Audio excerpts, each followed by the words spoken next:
Welcome back to my Archangel series. In this video, we're going to cover Archangel Azrael. Archangel Azrael is the angel of death, transitions, and grief. And his name means whom God helps. Usually, Archangel Azrael is portrayed in movies and TV as scary, although the most accurate representation of Azrael that I have seen is in the second season of American Horror Story, Asylum. If you remember the angel that offers the kiss of death, that character is based on Archangel Azrael. And notice how she always asked the person and never forced death on anybody? That's an accurate portrayal of Azrael and how compassionate he is. To be one of the most feared archangels, he's actually the kindest and gentlest of the angels. And most people just naturally fear the idea of death, so they think Azrael is gonna find you and get you and take your life, but that's not how it works. Azrael's job is to separate the soul from the body, setting the spirit free. He is the angel that helps us cross over when our time is up. Not only that, Azrael can be called upon after losing a loved one or going through any type of loss and you're grieving. He gives us that reassurance that our human lives are just a small part of our soul's journey.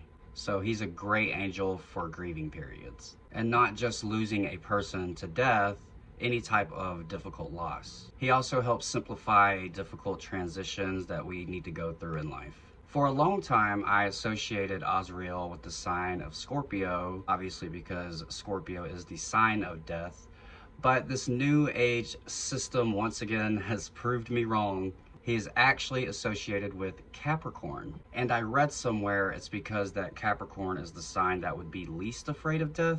All I know is that one of my best friends has Azrael as his main guardian, and the part of his astrology chart that shows which archangel is your guardian links up to Capricorn in his chart. So I'm beginning to trust this strange new system of astrology signs and their corresponding archangels, because it seems to be true with every one I tested it on.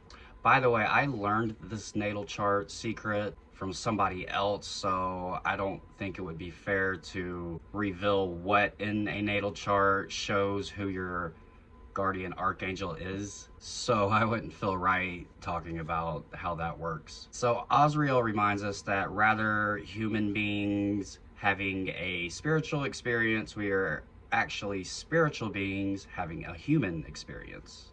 And with that perspective, you could call Azrael the angel of everlasting life opposed to the angel of death.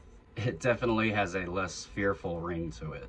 This may surprise you, but Archangel Azrael rules the green flame of the universal heart alongside Raphael. So that alone proves he is a very gentle and healing archangel.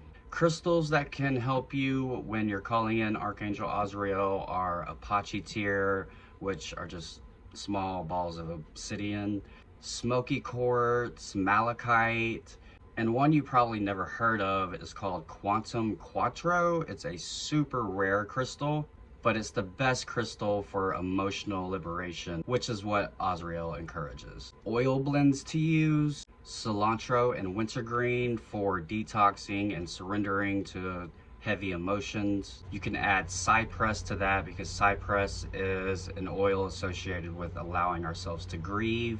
Myrtle because it's an oil that represents the cycles of life and death and helps us understand that the soul is eternal and change is inevitable.